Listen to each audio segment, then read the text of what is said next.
Hi friends! Today I am going to tell you a story about a boy and his best friend who came across a ghost in an alley. This story takes place in a big city, a city with tall buildings, busy streets, and something a little spooky hiding in the shadows. Tommy was an adventurous boy who lived with his mom and dad in a tall apartment building. Tommy loved living in the city. There was always something exciting happening outside his window. People walked quickly on the sidewalks, rushing from one place to another. Cars honked loudly as they zoomed by, and the city lights sparkled even after the sun went down.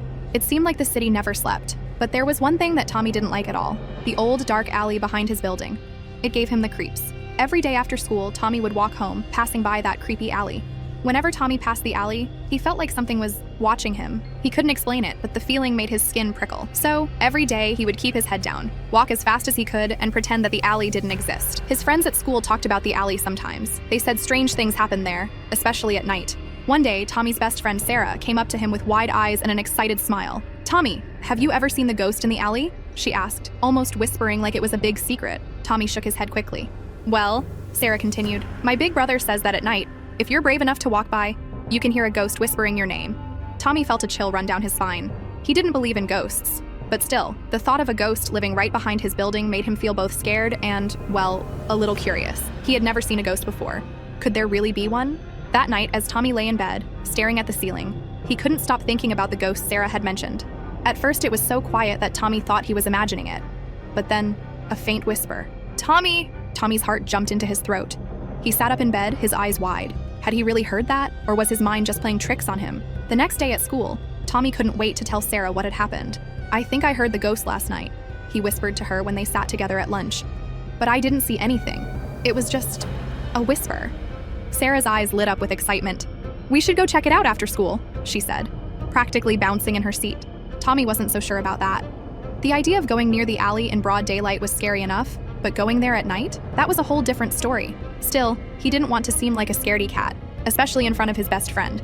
So even though his stomach twisted into knots, he agreed. After school, the two friends walked toward Tommy's building. The sun was beginning to set, casting long shadows on the ground. As they got closer to the alley, Tommy felt his nerves buzzing like a swarm of bees inside him. The alley looked even darker and creepier than usual, the walls towering over them, making the space feel tight and closed in. The entrance to the alley loomed ahead of them, narrow and shadowy. A single street lamp flickered at the far end, its dim light barely pushing away the darkness. The air inside the alley felt colder, as if the shadows themselves were alive and watching. "I don't like this place," Tommy muttered, glancing nervously at Sarah. "Me neither," Sarah admitted, but she stepped forward anyway. "Let's just look around for a minute." As they walked into the alley, it became quieter. The usual city sounds faded away, and the air felt strangely heavy, like the whole world had gone still. Then, they heard it. "Tommy. Sarah." The whisper was so faint it was almost like the wind, but it was there, clear as day. The two friends froze, their eyes wide. "Did you hear that?" Sarah whispered, her voice shaky. Tommy nodded, too scared to speak. His heart was beating so loudly he was sure Sarah could hear it. The whisper came again, louder this time. "Tommy. Sarah."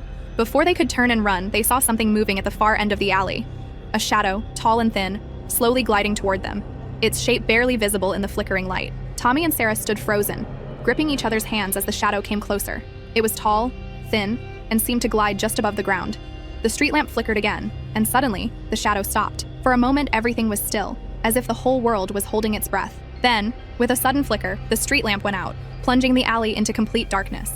Tommy's breath caught in his throat. He could barely see anything, and his heart was pounding like a drum. "We have to get out of here," he whispered urgently to Sarah. But before they could turn to run, the whisper came again, closer, louder, and clearer than before. "Don't be afraid. I won't hurt you." The voice echoed through the dark alley. Tommy's fear turned into confusion. The voice didn't sound angry or mean. In fact, it sounded almost sad. Just as quickly as it had gone dark, the street lamp flickered back on, casting its dim light over the alley once more. Tommy and Sarah looked around, but the shadow was gone. The alley was empty, as if nothing had ever been there. What just happened?" Sarah asked, her voice shaky. "I don't know," Tommy replied, looking around in disbelief, "but I think we should leave before it comes back."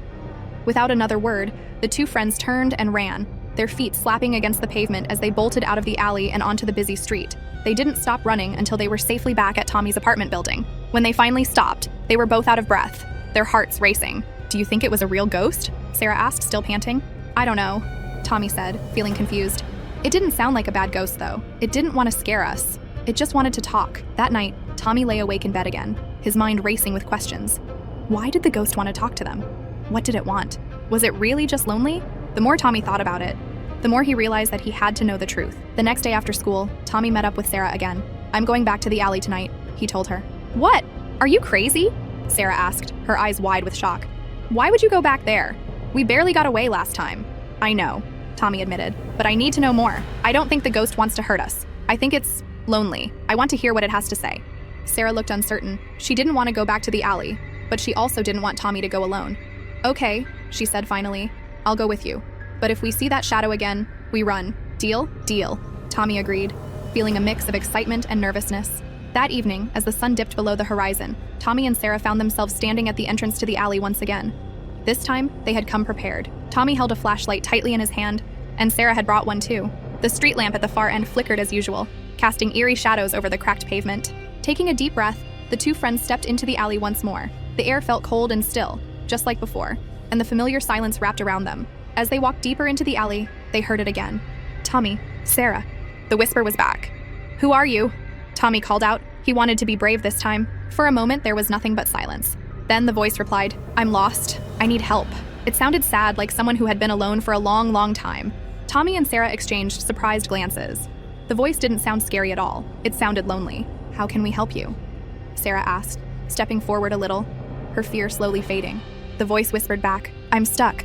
I can't leave. I was forgotten here." Suddenly, the shadow appeared again at the end of the alley, but this time it didn't move closer. It just stood there, still and quiet, watching them. The street lamp flickered once more, and as it did, the shadow began to fade, growing thinner and more transparent with each passing second. Tommy felt a wave of sadness wash over him. "Maybe the ghost is lonely," he said softly, almost to himself. "Maybe it just wants someone to remember it. Maybe it was forgotten a long time ago, and it's been waiting for someone to notice it." As the shadow slowly disappeared, the whisper grew quieter and quieter, until finally, it was gone. The alley fell silent once more, and the cold air seemed to lift. The next day, Tommy and Sarah decided to go to the library to learn more about the alley's history.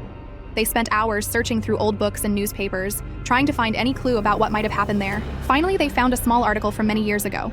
It said that a little shop had once stood in the very spot where the alley was now. Tommy and Sarah realized that the ghost must be the spirit of the shopkeeper, been left behind when the city moved on, forgotten by everyone. Until now. From that day on, Tommy and Sarah made a promise. They would always remember the ghost in the alley, and they would make sure their friends knew the story too. But they wouldn't tell it to scare anyone. They would tell it to make sure that the ghost was never lonely again. And so, the ghost in the alley was finally at peace, knowing that it was remembered and that it would never be forgotten again.